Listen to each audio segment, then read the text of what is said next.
Motihari civil court के advocate Pankaj ji हमारे साथ में है और हम इनसे जानकारी लेंगे कि आर्मी जवान संतोष शर्मा को जिस प्रकार जेल में डाला गया है मझौलिया थाना के द्वारा और जो भी एलिगेशन लगाया गया है उनमें क्या धाराएं लग सकते हैं, उनके ऊपर कौन कौन से एफआईआर दर्ज है और क्या बिहार पुलिस को हक है कि वो आर्मी जवान को गिरफ्तार करके सीधा जेल में डाल सकता है। फिलहाल संतोष शर्मा बेतिया के जेल में है और उनके आला अधिकारी को भी अभी ये खबर हो चुकी है, लेकिन संतोष शर्मा की रिहाई कैसे संभव है, कब तक वो आएंगे और रिहा कब तक होंगे, इनकी जानकारी आप लोगों को बताएंगे। और हम पंकज जी से भी जानकारी आप लोगों को साझा करना चाहेंगे कि फिलहाल पिछली बार जिस प्रकार से राधा मोहन की गिरफ्तारी हुई थी, पंकज जी उसमें बढ़ चढ़ के हिस्सा लिए थे और रिहाई करने में एक मुख्य कड़ी के रूप में इन्होंने योगदान भी दिया था, लेकिन वो मामला और ये मामला सिमिलर है या कितना अंतर है, और जिस प्रकार से राधा मोहन की रिहाई होती क्या उस प्रकार से संतोष शर्मा की भी रिहाई हो सकती है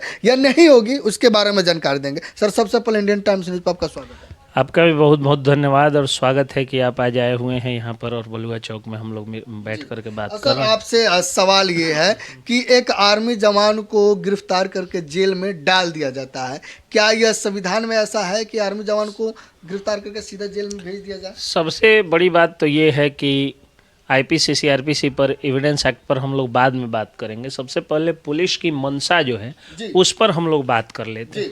आर्मी जवान कोई मामूली व्यक्ति नहीं होता है, वह व्यक्ति होता है जिसके कारण हम लोग देश में सुरक्षित होते हैं, और वो पुलिस वाले भी देश में सुरक्षित अगर हैं बाह्य आक्रमणों से तो वो आर्मी जवानों के कारण हैं।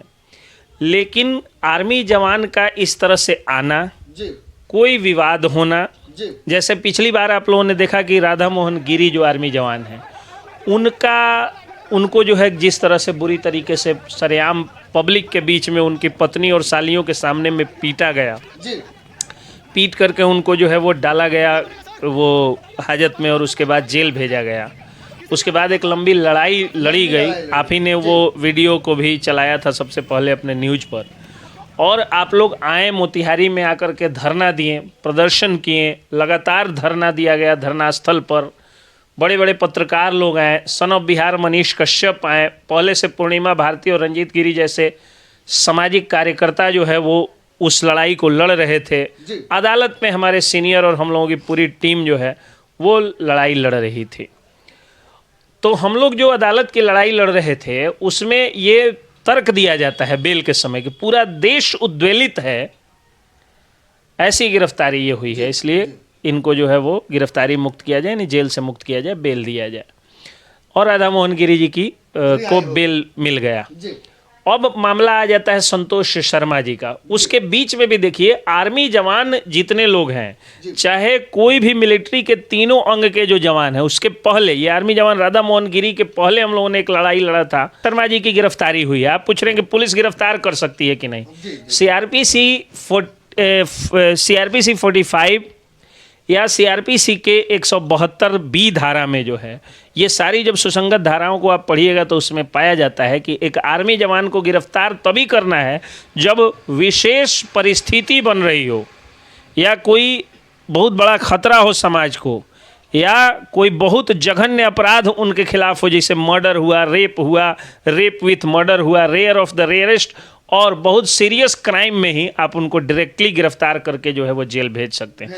अन्यथा आपको सरकार की मंजूरी लेनी होगी, आर्मी जवान के आला अधिकारियों से, उसके कमांडिंग ऑफिसर से, सीओ जो होते हैं, जो कर्नल रैंक के होते हैं। कर्नल रैंक से मैं एक चीज़ बता दूं कि उनको गिरफ्तार जो किए होंगे वो दरोगा होंगे या जमादार होंगे, जिन पर 2 सितारे होते हैं और एक चिंदी होती है, जो सूबेदार को होता है या सूबेदार नाइक को होता है आर्मी में। और एसपी के कंधे पर जो सितारे होते हैं, एक अशोक स्तंभ, एक नायक सूबेदार रैंक के जो ऑफिसर्स होते हैं उनके ऊपर, जैसे नायक सूबेदार और सूबेदार के ऊपर होते हैं सूबेदार मेजर के ऊपर लेफ्टिनेंट के ऊपर मेजर, फिर मेजर के ऊपर तब लेफ्टिनेंट कर्नल और तब कर्नल।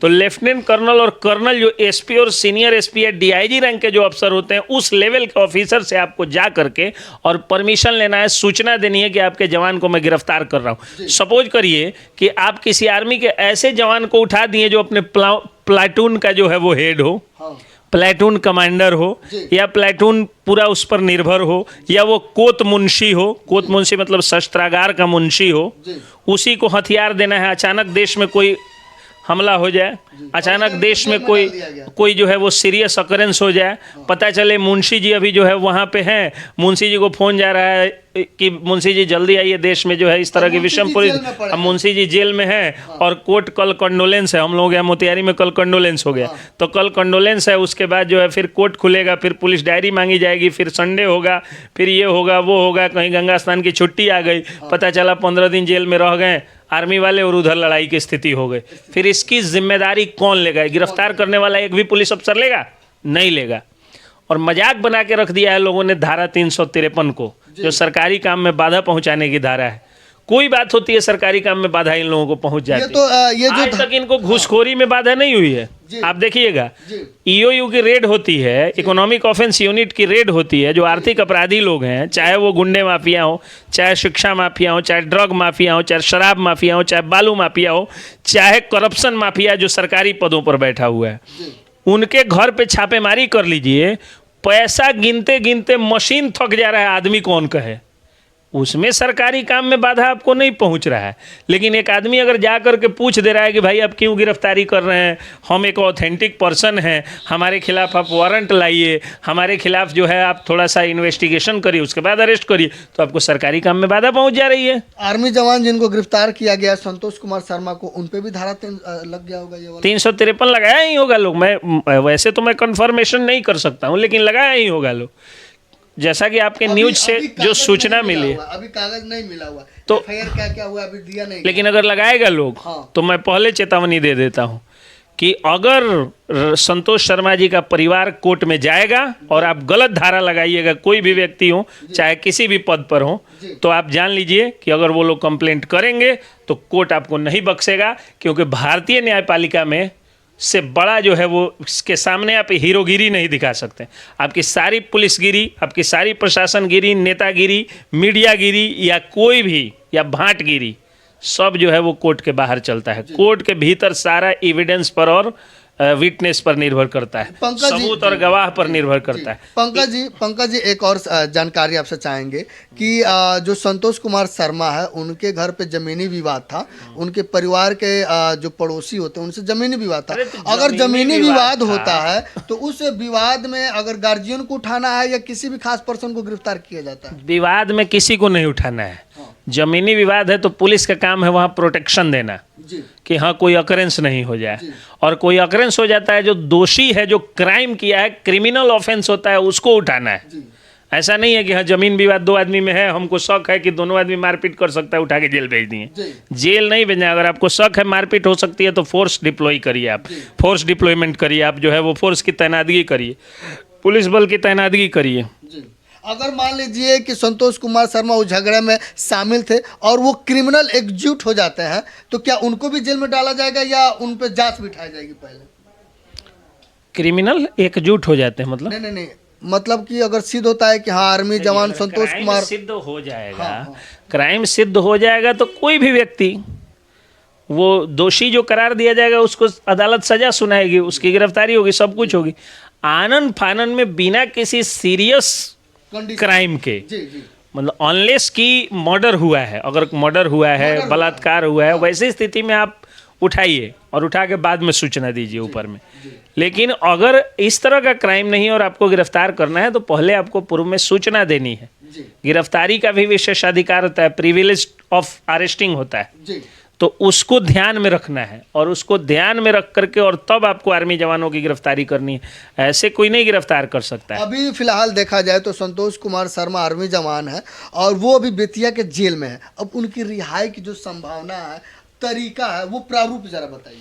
वो बेल पिटीशन उनके लिए फाइल होगा या हुआ होगा जी। बेल में हियरिंग होगी, हियरिंग होगी तो पुलिस डायरी मांगा जाएगा, पुलिस डायरी देख करके, और उम्मीद करिए रखिएगा, न्यायपालिका पर हमेशा उम्मीद रखिएगा, क्योंकि ये तो आर्मी जवान है, कोई क्रिमिनल है नहीं या कोई उस तरह का ऑफेंडर है नहीं, तो इनको बेल मिल जाएगा। बेल मिल जाएगा, एक हियरिंग चांस है कि बेल मिल जाएगा। एकदम कहीं ऐसा तो पूरा नहीं चांस है कहीं ऐसा तो नहीं है कि जिस प्रकार से आर्मी जवान राधा मोहन के लिए हम लोगों ने लड़ाई लड़ी थी, वैसा तो कुछ संभावना नहीं ना है। इस तरह की कोई बात नहीं। देखिए, लड़ाई तो लड़ा जाता है किसी के सम्मान के लिए। जी। लोगों को लगे कि हाँ एक आर्मी जवान पर कुछ आया तो देश की जनता, चंपारण की जो क्रांतिकारी जनता है, उस चंपारण के क्रांतिकारी जनता ने आर्मी जवान का साथ दिया। लड़ाई इसलिए लड़ी जाती है, वरना लड़ाई का बहुत असर कोर्ट के भीतर नहीं होता है। बस इतना असर होता है कि हाँ शांतिपूर्ण ढंग से लोग चाह रहे हैं कि रिहाई हो, जी। ये होता है। डिजिटल एविडेंस भी प्रोड्यूस किया जाता है कि देखिए इनके पक्ष में इतने सारे लोग हैं, समाज इनके पक्ष में, समाज चाहता है कि ये बाहर निकले, ये कोई क्रिमिनल या अपराधी नहीं है।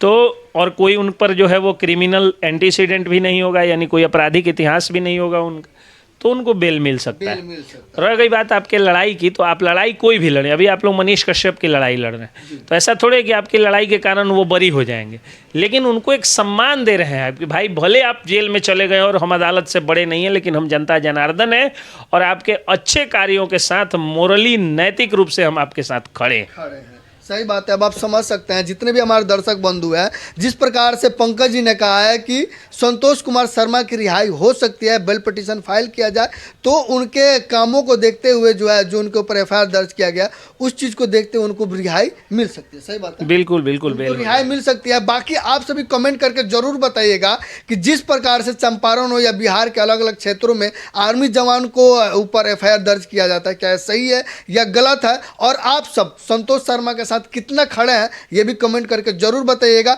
बाकी हमें बिहार के प्रशासन पे भरोसा है, संविधान पे भरोसा है कि संतोष कुमार शर्मा जी के साथ सही कार्रवाई करके उनको रिहा किया जाएगा। तब तक हमें इजाज़त दीजिए, और पंकज जी आप समय देने के लिए आपको बहुत बहुत धन्यवाद। बहुत बहुत आपका भी धन्यवाद।